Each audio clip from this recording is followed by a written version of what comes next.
Central City. And we are offering ourselves as communicators of those meetings, because we want to make sure people can have the conversations in a way that will, frank, confidential conversations.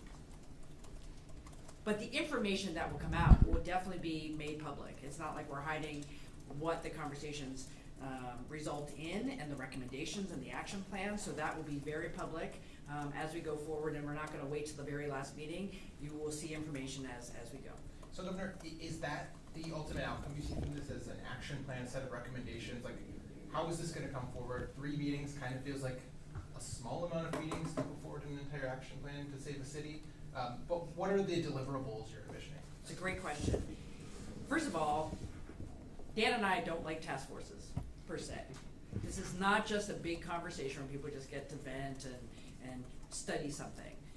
This is an opportunity for folks across the city of Portland to come together with action steps in 5 main areas that will then be presented at the Oregon Business Summit in December.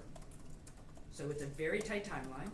The bulk of the work will be done in the 5 separate committees, coming to the task force with further elaboration and conversation at the Business Summit in December. There's a sense of urgency in this group. We are here to make progress, build on good things that are happening, and be very clear that at this moment, we can't just talk about things, we have to do things and have very specific steps to make progress. Yeah, I would underline the bias for action that the governor just talked about, really important. And the candor of the conversation we just had with that group is frankly inspiring to me. So what was discussed in today's meeting? What was brought to the table? Well, clearly first meeting, so understanding the structure of the task force, explaining the timeline. We had a presentation from Echo Northwest of some of the data that's out there, how Portland compares to other similar cities in terms of growth, in terms of income, in terms of where we are compared to where we were before the pandemic. The types of challenges facing Portland are similar in other large cities, particularly cities like ours, which has been very focused on a downtown core that's very office-centric. The pandemic has changed that norm, and so we're trying to figure out what does that mean for us going forward. We also have some other issues that are different from other places. The level of unsheltered homelessness, for example, is significant in Portland and how that's impacting us. So we had a data conversations, and what, Dan, you want to add to that? Yeah, there's a lot of data, and really having a good foundation to make good decisions and really understand the situation that we're in is critical, and that's where we wanted to start. And then we also covered just the structure of how we're going to be set up so we can get work done. All the work will happen in the committees, and then the 3 meetings you mentioned earlier is really just bringing that committee information up to the larger task force. You mentioned 5 main areas of focus. What are they? The value proposition for the Central City. And so just to be clear, the entire city is important to everybody who was in that room.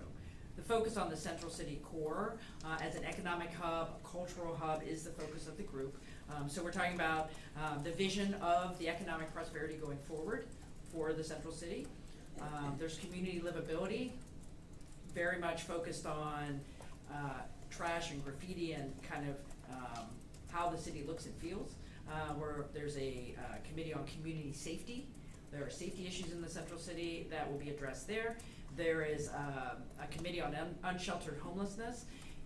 More taking everything that's been going on and clarifying it for the folks on the task force to make sure we're doing all the right things. And then one on tax and services, making sure that the taxes that are being paid here, are we staying competitive with our tax structure, and are those taxes actually resulting in the services and outcomes that we need? One of the data points that Portland really sticks out with is the vacancy rate. That doesn't show any sign of slowing down for offices. Now, Mr. McMillan, you told the Oregonian that you don't think you could get more workers in downtown more often. So where is Portland's the path forward with the future of having people in the Central City? Yeah, Portland is very office-centric in terms of its downtown buildings. A lot of other cities have different mix in terms of the type and the nature of the buildings that are there. And I do see traffic returning, but it's sort of leveled off in the last year in terms of office, and that's not just the standard, but lots of employers in the downtown area. As a company, we continue to bring people to Portland for conferences, for meetings. Many of our employees are back in the office, just not on a standard schedule, small s. And that work is going to go, and we expect that to continue and increase over time. And I suspect that some of the other businesses in the Central Core will be in the same path, assuming that we can get some of this work done through the committees. And we'd be happy to share some of the data that's coming from Echo Northwest, so you can see how we are situated. One interesting tidbit was when people are downtown, right? It's more Tuesday, Wednesday, Thursday, and Monday and Friday feels different. One of the things I think we're gonna end up wrestling with is how do you increase that presence through the week, right? And every city is dealing with that, but that doesn't mean we as Portlanders can't figure it out and come up with a plan. But how are you guys enticing new businesses to come to downtown, like restaurants? I hear from a lot of business owners, and not only do they have to deal with crime and increasing insurance rates, but they're also having to deal with high taxes as well, and it's driving just the smaller businesses out of the downtown core. So what are you guys doing to try to entice that?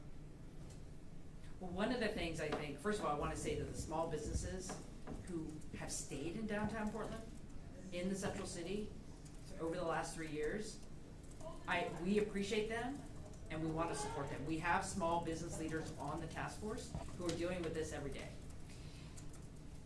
Some of their issues are more about what's happening on the streets, foot traffic down to their businesses. I'm sure taxes might be an issue, but it's more about how do we bring people into the central city to shop and to eat and be there. So there will be a big emphasis on the cultural nature of downtown, making sure that that's a draw for people to come here. Our numbers are not where they should be compared to other cities, and we need to work on that. Governor, Mayor Wheeler has been pretty clear, I think, about what he would like to see come out of this. I don't know if he delivered you all the thing he's given to some press, but there's some very dramatic proposals in there, including 100 state troopers, a state police outpost downtown, a bunch more city funding.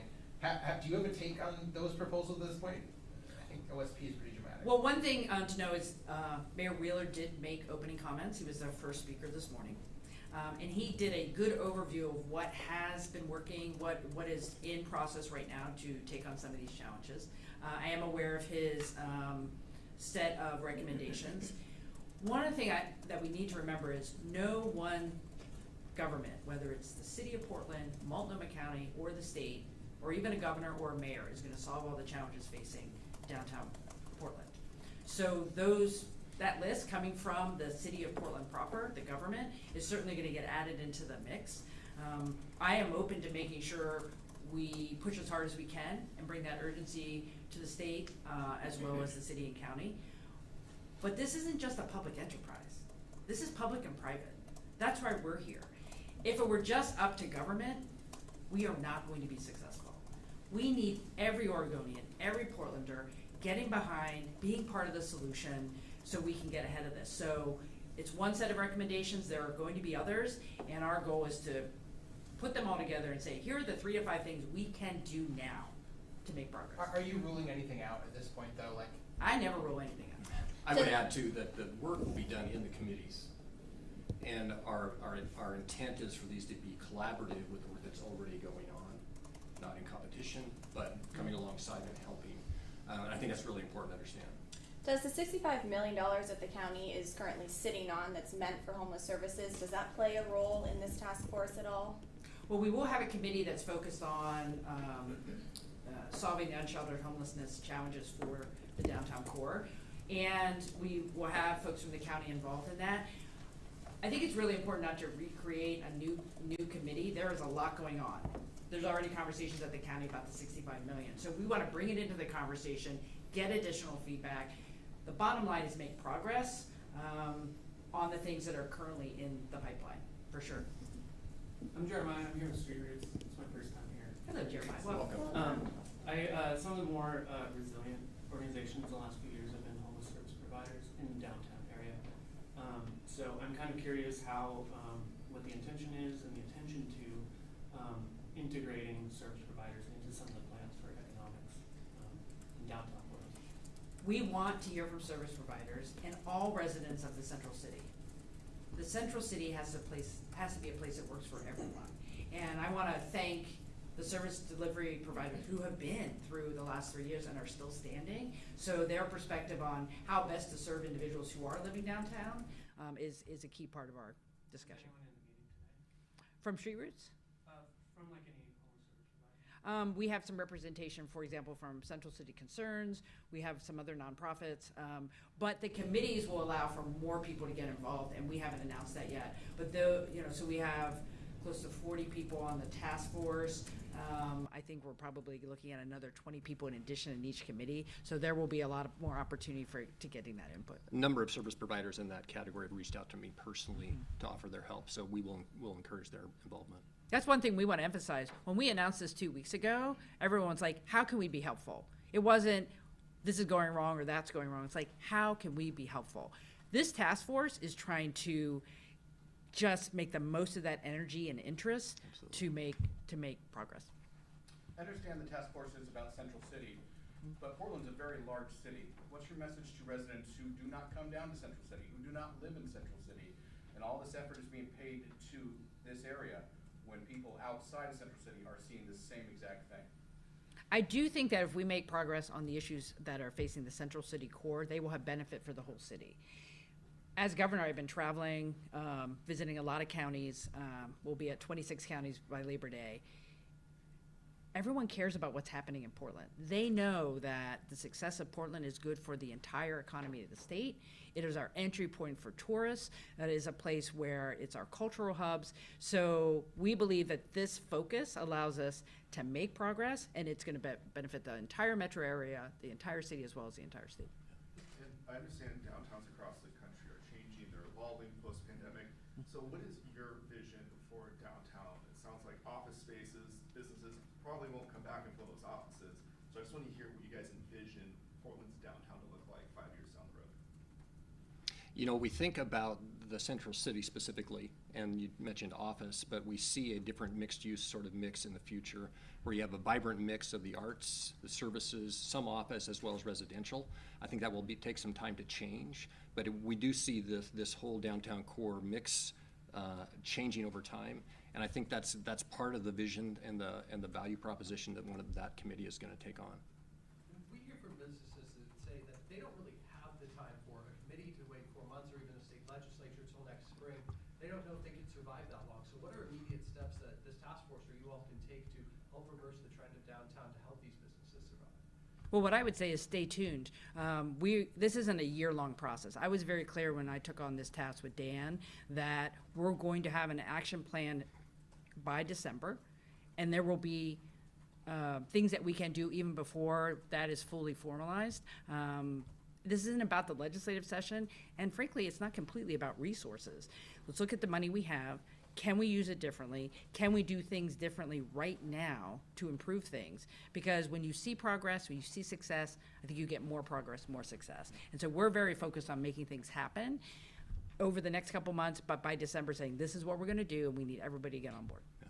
And what are you doing to keep these conversations and in the task force meetings and the subcommittee meetings focused on action as opposed to devolving into venting? Well, I want to thank the larger business community. These committees will be staffed. We have access to data. We're trying to support the committees to do their work because everyone is busy. So when they are meeting, we're going to help them be productive and then have feedback loop of what they need. Like out of this meeting, people are like, I'd love to have this data point or that data point. So we're trying to get more information so each committee can be successful in an efficient, effective manner. Even the original tenor of the conversation today was very solution-focused and forward-looking, and so I think we really set the tone this morning for what's going to be the plan going forward, what things can we do immediately, where's the sort of low-hanging fruit in terms of what's going on, and what we'll be doing in the future, and how do we line that up and execute on it. What sort of things can you do immediately? Well, I would just say stay tuned, just Yeah. the first meeting, but we're hoping to have updates as we go along and not just wait, 4 months from now. So we'll try to figure out that communication to all of you to give you updates as we move forward. Here's what I know. I think Oregonians and Portlanders are amazing, right? They love their state, they love their city, they are all willing. The folks who are here want to stay here, and they want it to work, and we're just providing an opportunity to focus all that energy and interest to get some very specific action steps I put have forward. time for 2 more questions. Is there any concern that people having to go back to the office downtown, that you're going to lose workers because they don't want to go back into the office setting? I mean, working from Yeah, I think every business, it's a different equation. It's really difficult to paint that brush broadly. Some businesses, that would be the case. Some businesses have really figured out when do we need to be together to collaborate and communicate, what functions actually do better from a remote environment, and each business has to make that decision. I think the leaders of that business have to decide whether they're going to have turnover based on those in-office requirements, and you see some of that going on around the country today. And all employers across the state are dealing with that. The state of Oregon is dealing with that. We're major, we have 40,000 plus employees. How do the world change with the pandemic? Some things can be done virtually, some are hybrid. I think what we should keep in mind too is the way the Central City was first developed, it's very office heavy, with transit really focused on bringing people into the city. We have to rethink how we've been doing things because the world changed with the pandemic. Portland is going to change with it, and we just need to figure out what those strategies are. And I think it's going to mean a lot more people living downtown, not just working downtown. And what will it take to change downtown Portland's image to the rest of the country? It'll take Portlanders and Oregonians to work together, but nationally, what is it going to take to say, hey, downtown Portland's different than what you saw in the news in 2020? I think, and the governor probably has something to add to this, but steady progress. One of the things we talked about this morning was communicating quick wins and making sure that we are documenting and communicating the progress that's been made coming out of the task force very clearly so that people can see the work that's going on, literally. Yeah, and we're going to have metrics. We want to see more foot traffic. We want to see fewer overdoses. I mean, things that we can quantify and show that progress. When should we expect updates of what was discussed today? You know, I can't answer that right now, but we will get back to everyone and give you a sense of that. Our goal is to be the chief communicators, so you can expect media avails after every main task force meeting, but we'll also provide information as we go. So, Thank you. thanks, everybody.